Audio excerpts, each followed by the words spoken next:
ඒ දරුවෝ තුන්දෙනාට මව්පිය සෙනෙහස නමදව ලබා දීලා දේතු ශිල්ප ඥානයන් ලබා දීලා අපි ආදරෙන් රැකබලා ගත්තා. මහින්දිකා ඔයාගෙන මගේ හදවතේ තියෙන අසීමිත ගෞරවය. එදා මගේ පුතා කාශ්‍යපත් සමග මේ ලෝකේ තනි වෙච්ච වෙලාවේ ඔයාගේ ජීවිතය අපි වෙනුවෙන් කැප කළා. अब मैं राजद मालिकाවට මගේ පතිනේ බවට පස්සේ පැමිණි දවසේ පටන් අප මගේ පුත් කාශ්‍යප රාජකුමාරට කොතරම් ආදරයක් දක්වනද ඒ හා සමාන ආදරයක් මගේ පුතා කාශ්‍යප ඔබට දක්වනවා. ඇත්තම කිව්වොත් මහේශිකා මගේ පුතා කාශ්‍යප මටත් වැඩි ඔබට ආදරේ. ඔව් මගේ නෑනේ. ඒ මගේම දරුවා කාශ්‍යපට නෑ කවදාවත් මගේ හිතේ. මගේ හිතේ ආයිත් මගේ දරුවට නෑ මාගෙන. වන්දනා මහේශිකා. එමය. ඔයාගේ කුසින හෝ මේ ලෝකෙට බිහිඳ කලන්ද. ඔයාගේ ඇඟලේ කිරි කරලා මගේ පුතාට නොතෙව්වට. ඔබ සීමිත සිනහසක් මගේ පුතා කාශ්‍යපට දක්වනවා. දිනේ ලීලට මොගලන් පුත් කුමරුන්ට වැඩිය කාශ්‍යප ඔබට ආදරේ කරන්නේ නිසා වෙන්නේ නැති. මගේ නෑනේ. ඔබතුමා ඔය කාරණාව මතක් කරනවට මා අකමැති. කාශ්‍යප කියන්නේ මගේම පුතණුවන්. මගේම කුසින් වැදෝ දරුවෙක් හා සමානයි මාට. මාව ගැන නෑ කිසි අලුතක් හිතන්නේ කිසිම දෙයක්. ඔව් මහේශිකා. අන්නන්නෝ ආයි පිළිබඳව. අන්නන්නෝ මහරජෝත්තමයන් වහන්සේ. ඔබ වහන්සේට දෙකම එකපාරව නමස්කාර වෙනවා. ජය නගී සිටුව. අය ගියේ නෑ දේවයන් වහන්සේ. ඇයි? අපේ අම්මා කියලා තියෙනවා මට පොඩි කාලේ ඉඳන් පුරුද්දක් තියෙනවලු. අත ගන්න කන්නේ හිතුන්නේ නෑ. අත ගන්න දෙයක් නෑ නගී සිටුව වීරදේව. එහෙමයි. අපේ බෝවන්නේ ගියේ ඉඳලා නැගිට්ටා. නැත්තම් කොහෙද අත ගන්න කන්නේ කිව්වේ. වීරදේව. කෙලසික දාගිය තතු. සතු කියන්නේ දේවයන් වහන්සේ අපේ වැඩේ වැඩ කටයුතු සියලුම දේ අවසන්. මම ඔබට අනකලායි පිළිබඳ විමසා බලන්න. දේවයන් වහන්සේ දැන් වැව තියෙන්නේ වාහන දාන මට්ටමේ. මම කොච්චර ආසාවෙන් බලාගෙන හිටියද මහේශිකා විනෝදම් සුතාවන. ඒකනේ. මාටද බොහොමත් ආසාවක් තිබෙනවා. කලවල සිරිනන බීමට යාමට. දේවයන් වහන්සේට කියන්නේ. හා මම මොනවද වැබන්ටද දිගේ යන්නේ? ඔව්. මොනවද රැල්ල ඇවිල්ලා වදිනවා. අනේ බැම්මේ. බොහොම සුන්දරයි.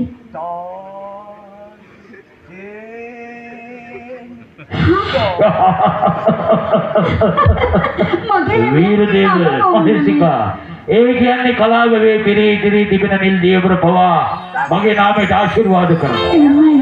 දේවයන්ාන්තට කියන්නේ අපි ඕක හෙටම විවෘත කරන්න ඕනේ. මම අදදී එක රෙදි හොදනවා අයියෝ. ඔව් බලන්න. මොනවා? ඔව් දේවයන්ාන්තට කියන මහා බලු මිනිස්සු ඉන්නේ.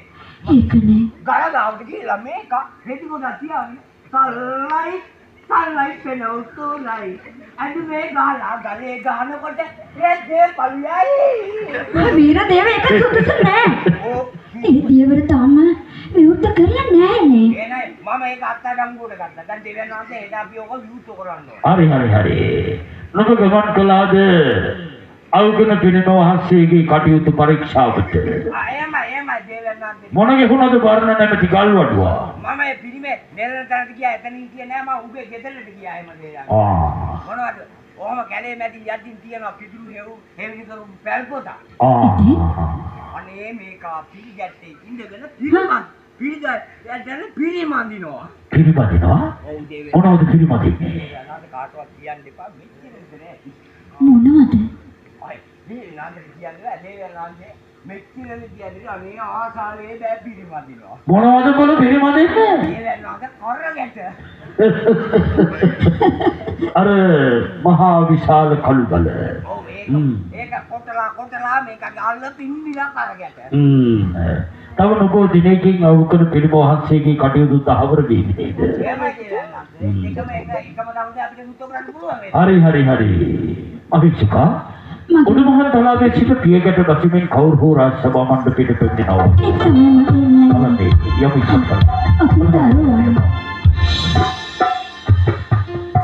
නමස්කාරයි පුණ්‍යවන්ත දේව රාජෝත්තමයන් වහන්සේ. ඒ විශ්ව මණ්ඩලයේ පැවූ සූර්යබද වහන්සේ අපගේ ශේෂ ප්‍රමාදය. මෑණියනි ඔබ දායාද කළා වූ උතුම් මෞසින් හස වෙනුවෙන් ඔබේ දෙපාර්තමේන්තුවට අවසරයි. නැගී සිටු මගේ පුත් කුමාරවරුනි. නැගී සිටු තුනුරුවනේ ආශිර්වාදය. පුතේ කාශ්‍යප පෙර දවසක ඉදිවිමෙන් පවතින කලාවේ කටයුතු පරීක්ෂා කරන්නට මා ඔබට කළා. මේලක්දරනේ යුවරාජ හැටියට ඔබ පිරිවර සේනාව සමගින් කලාවේට ගියා කියලා මම දන්නවා. පුතේ කෙලසිකද කලාවේදී තපු පියාණනි. ඔබ වහන්සේ ඒ කලාව වේදි කරන්න තීරණය කළේ හෙළේගේ අභිවෘද්ධිය පිච්ච. පියාණනි ඔබේ ශක්තිය නිදි කළේ කලාවෙව දැන් කෙමෙන් නිල් දියවරෙත් පිරීතිරෙනවා. තව නමෝ දවසකින් මේ කලාවෙවේ නිල් දියවර මුදා හැරිය හැකි නුවර කලාවියට. ඒ නුවර කලාවියේ කරකස වෙච්ච දැවි ඉරිතැලී ගිය මහ පොළව යලමහ දෙකන් අස්සන සංසාර කෙට්ටායක් බවට පත් වෙන දිනේ වැඩි ඈතක නැතිය. පුතේ කාශ්‍යප ඒක තමයි මගේ කායන ප්‍රාර්ථනාව. මේ හෙළදීපේ ජීවත් වෙන හෙළයින් සතුටින් සමාදානෙන් ජීවත් වෙනවා දකින එකයි මගේ කොම අභිප්‍රායය. පෙර දවසක මගේ සේනාව සමග මම මෝදඩයක් පිණිස දබුරු වනාන්තරයට ගමන් කළ අවස්ථාවවලදී මට අධික දිය පිපාසයක් ඇති වුණා. ඒ පිපාසය සංසිඳවා ගන්න අපි දබුරු වනාන්තරයේ මේ අත ඇවිද යනකොට අපූර්ව දිය කඩਿੱත්තක් මුණ ගැහුණා. අපි රිසිසේ දියබී පිපාසය නිවා ගත්තා. පසුවයි මම විමසා බැලුවේ. බිමදි ගැදී ගිය කලවැලකට එක්කාස් වෙලා තිබුණ ජලස්කන්ධනාවක්. අටේ විලවිලු කුවාසාවක් ඇති වුණා. ඒ ස්ථානයේ වැවක් ඉදි කරලා වැව් බැම්මක් බැද ජලයේ ක්‍රැස් කළ කොතරම්නම් ජලස්කන්ධනාවක් ක්‍රැස් කරන්න පුළුවන්ද කියලා. අන්න ඒ විදිහට තමයි මම කලාවේ විදි කරන්න තීරණය කළේ. මගේ අභිප්‍රාය කලාවේ නිල් දියවර නුවර කලාවියට පමණක් නොවී ගෝ කන්න තිත්තේ බලා රැගෙන යාමයි පියාණනි. ඔබ වහන්සේගේ අහිංසක ප්‍රාර්ථනාව ඉටු වෙන දිනේ වැඩි ඈතක නැහැ. ඔව් පුතේ. ඔව් ඒ කලාව වේදි කරලා මේ හෙළදීපේ සස්්‍රීක කරන්න මේ අනුරාධපුර මහමෙවුනා වූයේ වැඩ වාසය කරන එදා ගෞතම බුදු පියාණන් වහන්සේට බුද්ධත්වයට පත් වෙන්නට සෙබන දුන්න විද්‍යාශ්‍රී ජයශ්‍රී මා බෝධීන් වහන්සේගේ රැකවරණය තිබුණා. ඒ විතරක් නෙවෙයි අපේ නිති සේවා බුදු සත්කාර විදිමින් වැඩ වාසය කරන ගෞතම බුදු පියාණන් වහන්සේ 45 වසක් පොළොල්ලේ දේශනා කළ ස්වාසූ දහසක් ධර්මස්කන්ධේ පහකේ ස්පර්ශය ලැබූ වාමස්සේ දන්තදාතුන් වහන්සේගේ ආශිර්වාදය අපට ලැබෙනවා පුතේ. ඒ නිසා වැඩි ඈතක නෑ මේ හෙළදීපේ සස්්‍රීක දිවයිනක් බවට පත් වෙන එක.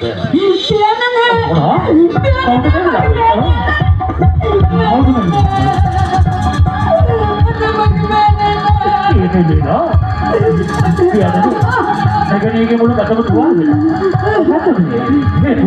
කියන්න මගේ කරලා තුන් මාගේ පෑනියනේ දුකක් නොදී පාදේ දෙකල යාමනේ සීතාවකින් මගේ චරිතෙට ලේහානේ මේ දෙතුනේ මගේ පෙර අපේනේ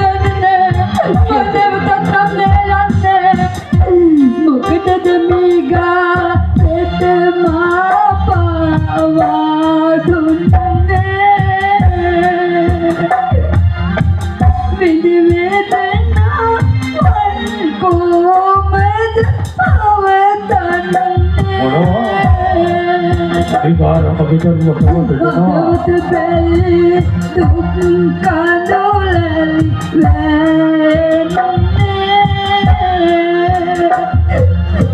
නැවතත් පියා එනි මානම් යන්නේ මගේ මැදන ආය නම්ම කවදාකවත් මැදුරට පියා ගන්න නෑ. විගාර පාර දුන්නේ අත මගේ දරුවට නෙවෙයි. විගාර පාර දුන්නේ මගේ හදවතට.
ඒක කුසුම් ගන්න එක නියත මේ විදියට පහර දීලා ලෝ තමක් ඔබ කියන්නේ බලාගෙන ඉන්න කියලාද? ඊට හරින්න මට යන්න. ඉහට දෙයක් ඔයගලම නිහඬ වෙයක්. ඇයි ඔබ මේ අනිසි විදියට කලබල වෙලා? ලීලා කියන්නේ ඔබේ නම් විතරද? නුඹලා දෙන්න අපට මගේ ඇස් දෙක වාගේ. ඒ ඇස් දෙකට කඳුළු වෙන්න එකක් යන්නත් ඇගිල්ලකින්. ඇගිල්ලට වරන්නේ නැහැ කාශ්‍යප. පියාදේ. මට අවසරය ලබා දෙන්න. මට නිකාර මොන ගහිලා මේ කැත්තනේ පහයාගෙන ඉන්න ඕනේ. මොකේ කාශ්‍යප. ඔබයි තුනේ. අපි මේ වෙනුවෙන් වීරදේව පිටත් කරමු. කියන්නේ වීරදේව කියන්නේ මේ රාජමාලිගාවේ රාජ සේවකෙක් පමණයි. ඒ කරන්නේ පොුලේ ප්‍රශ්නයක්. මේ රාජපෞලේ වැඩි මල් පිරිපිදරුව වපනකු. මට අයිතියක් යුතුයකමක් තියලා මගේ නැගණියට සිද්ධ වෙච්ච මේ අසාධාරණ සාධාරණ කිරීම. ඒ නිසා වහන්සේ මට අවසරය දුන්නත් නොදුන්නත් මම මේ මොහොතේ වෙනවා විකාර වුණ ගහෙන්න. මේ මොහොතේ වෙනවා පුතේ නමුත් පුතා කාශ්‍යප මහිසිකා මගේ මෙන්නේ මගේ දරුවා ඔබ දු කුමාරී නැගණුඩු මහත්කලාවට ගමන් කරා. වීරදේව මේ මොහොතේම රහස් මාර්ගයේ මිගාරගේ මැදුරට යන්න ඕනේ.